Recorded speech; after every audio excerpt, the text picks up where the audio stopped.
Children, gather close.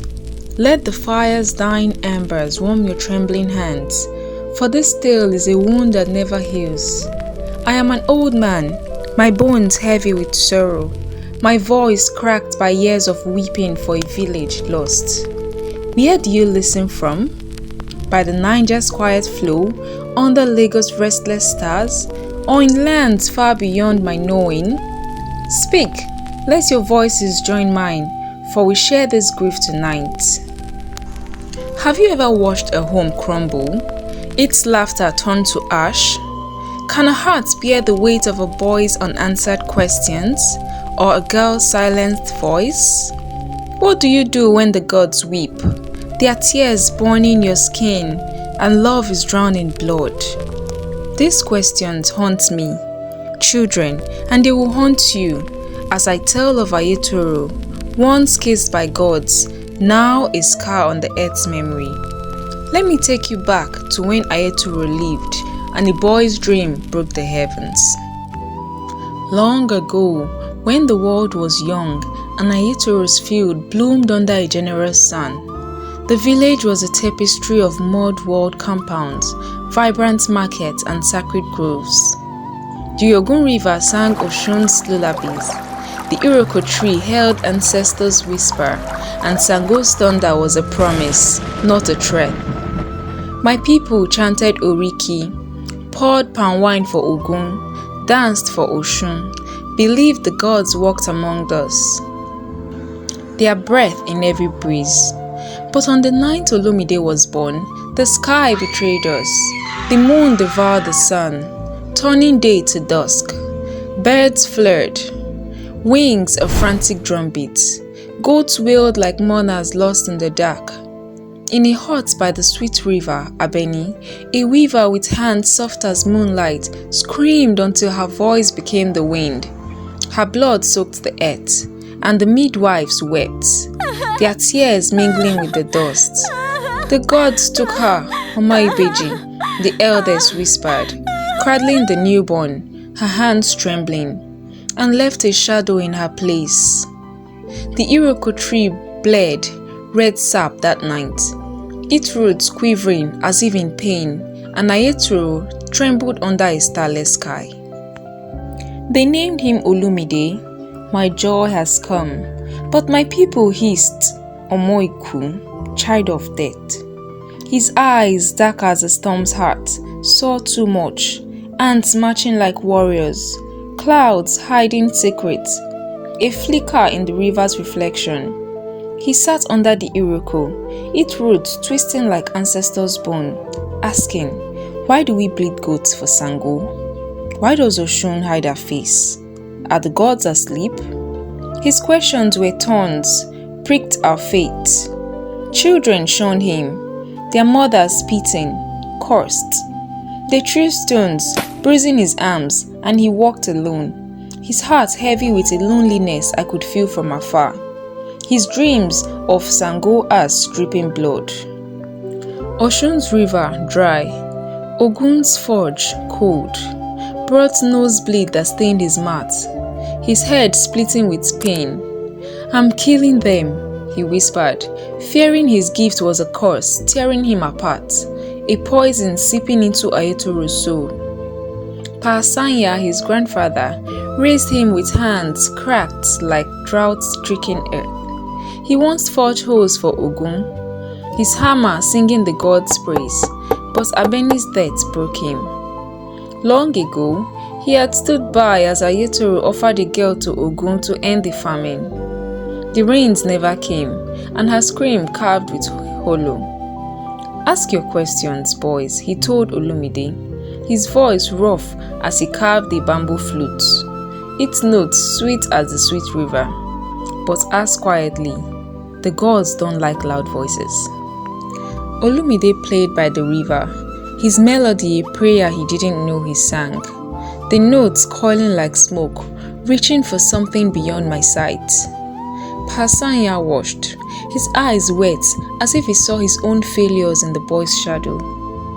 One soul heard Olumide's questions and didn't turn away. Ifedayo, with eyes polished like amber, was chosen to serve Oshun. At 15, she trained under Mama Yemoja, dancing with a brass bowl of river water under her feet bled, chanting Oshun Oriki until her throat burned raw. Her devotion was her pride, her dances a river flow. But Olumide's question stirred her heart. They met by the river, braiding palm fronds under moonlight, sharing secrets. "You are not cursed," she whispered, her fingers brushing his flute, her touch warm as the sun. "You are awake."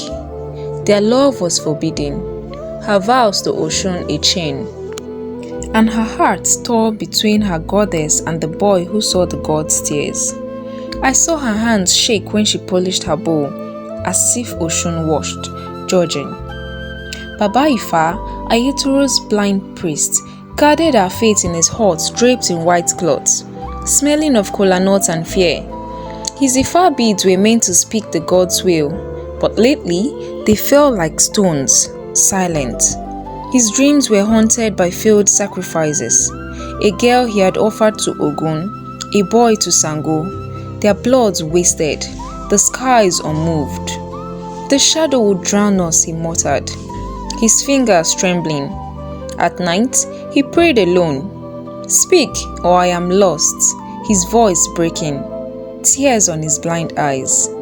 I saw him kneel by the shrine, his shoulders hunched, and wondered if he feared Olumide as much as he feared the god's silence. Then our rain stopped, and Ayetoro began to die. The drought crept in like a thief, stealing our breath. The sweet river shrank to a trickle, fish rotting in mud, their stench heavy in the air. The bitter river hissed, its bank cracking like old skin.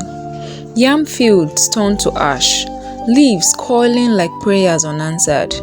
Babies faded in their mothers' arms, their cries turning to silence. Elders gave their millet to children, their faces gaunt, eyes hollow. The market stood barren, the scent of roasted yam gone, replaced by decayed sour bites. Our dundun drums, one Sango's pulse, fell silent, their rhythm a dying heartbeat. Aduni, a weaver who had lost her son to fever, stood in the market, her voice a blade.